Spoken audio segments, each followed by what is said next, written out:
21 मार्च 2026 उत्तर प्रदेश की राजधानी लखनऊ के लिए एक बिल्कुल साधारण दिन। नवाबों का शहर, जिसकी पहचान उसकी तहजीब, संस्कृति और शांत वातावरण से होती है। यहाँ की गलियों में आज भी इंसानियत और अपनापन सांस लेता है। इन्हीं गलियों में बसा है निषादगंज, एक ऐसा इलाका जहाँ लोग सिर्फ पड़ोसी नहीं बल्कि एक दूसरे के परिवार का हिस्सा होते हैं। इसी इलाके में रहता था वर्मा परिवार, एक ऐसा परिवार जिसे देखकर हर कोई कहता परफेक्ट फैमिली। पर सच हमेशा वैसा नहीं होता जैसे बाहर से दिखता है। वर्मा परिवार की मुखिया थी 69 वर्षीय निर्मला देवी। सादगी, संस्कार और परिवार की इज्जत, यही उनकी जिंदगी का साधारण आधार था।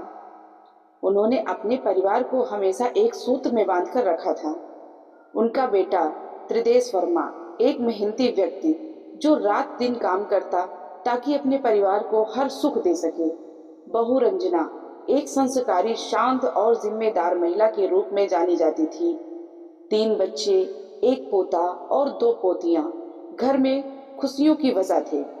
सब कुछ सामान्य था, लेकिन हर शांत सतह के नीचे एक गहरा भंवर छुपा होता है। घर बड़ा था, इसलिए एक हिस्सा किराए पर दिया गया था। वहां रहता था 21 साल का राजन शर्मा, एक ओला ड्राइवर और मैकेनिक। 4 सालों में राजन इस घर का हिस्सा बन चुका था। उसका आना जाना इतना सामान्य था कि किसी को कभी शक तक नहीं हुआ। लेकिन यही विश्वास एक दिन सबसे बड़ा धोखा बन गया।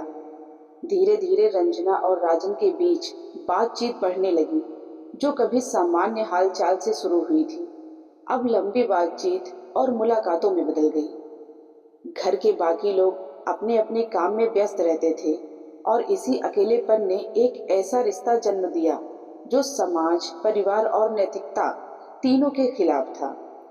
4 सालों में यह रिश्ता गहराता गया और दोनों को लगने लगा कि उनका राज कभी सामने नहीं आएगा। लेकिन सच ज्यादा दिन नहीं छुपता। निर्मला देवी की नजरें बहुत तेज थी। उन्होंने धीरे धीरे इस रिश्ते को भांप लिया। पहले उन्होंने विश्वास नहीं हुआ, लेकिन जब उन्होंने दोनों को आपत्तिजनक स्थिति में देखा तो उनकी दुनिया हिल गई। उन्होंने बहू को समझाया, डांटा, परिवार की इज्जत का वास्ता दिया, राजन को चेतावनी दी, यह घर है, कोई खेल नहीं। निर्मला देवी ने सोचा था कि उसकी सख्ती से सब ठीक हो जाएगा, लेकिन उन्होंने यह नहीं सोचा था कि वह खुद ही उनके रास्ते का सबसे बड़ा कांटा बन जाएंगे। राजन और रंजना के लिए वह सिर्फ एक सास नहीं थी, बल्कि एक बाधा बन गई थी। और यहीं से शुरू हुई एक खतरनाक साजिश। यह कोई गुस्से में लिया गया फैसला नहीं था, यह कई दिनों की सोच समझकर बनाई गई योजना थी। दिन चुना गया 21 मार्च 2026, समय दोपहर 2 बजे, जब घर में कोई नहीं था। राजन तकनीकी रूप से समझदार था। उसने अपने मोबाइल से घर के सीसीटीवी कैमरे हैक करके बंद कर दिए। अब घर की तीसरी आंख बंद हो चुकी थी। दोनों निर्मला देवी के कमरे में पहुंचे। एक बुजुर्ग महिला, अकेली, असहाय। उन्होंने उन्हें संभलने का कोई मौका नहीं दिया। हाथ पैर बांध दिए और विवरण को सीमित रखा गया, पर इतना समझना काफी है कि उन्होंने अपनी साजिश को अंजाम दे दिया। अब बारी थी सबूत मिटाने की। अलमारियां खोली गई, सामान बिखेरा गया, पूरा दृश्य ऐसा बना दिया गया जैसे लूटपाट हुई हो। फिर दोनों आराम से घर से बाहर निकल गए और बाहर जाकर कैमरे फिर से चालू कर दिए। शाम 4 बजे पोता आदित्य घर लौटा और जो उसने देखा, उसने उसकी दुनिया तोड़ दी।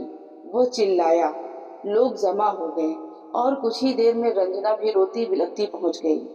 उसकी एक्टिंग इतनी सच्ची थी कि किसी को शक तक नहीं हुआ। पुलिस पहुंची, जांच शुरू हुई। पहली नजर में यह मामला लूटपाट जैसा लग रहा था, लेकिन अनुभव आंखों से ज्यादा देखता है। सीसीटीवी चेक हुआ।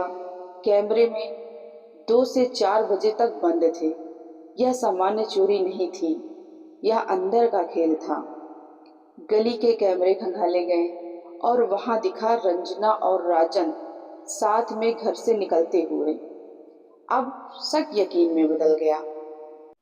एक प्रशिक्षित स्निफर डॉग लाया गया। उसने गंध पकड़ी और सीधे भीड़ में खड़े राजन तक पहुंच गया। राजन घबरा गया और यही उसकी सबसे बड़ी गलती बन गई। पूछताछ में दोनों टूट गए। 4 साल का रिश्ता, साजिश, कैमरे बंद करना, सब कुछ कबूल कर लिया। त्रिदेश की दुनिया टूट गई। माँ चली गई और पत्नी ने धोखा दिया। बच्चों का बचपन छिन गया और एक खुशहाल परिवार खत्म हो गया।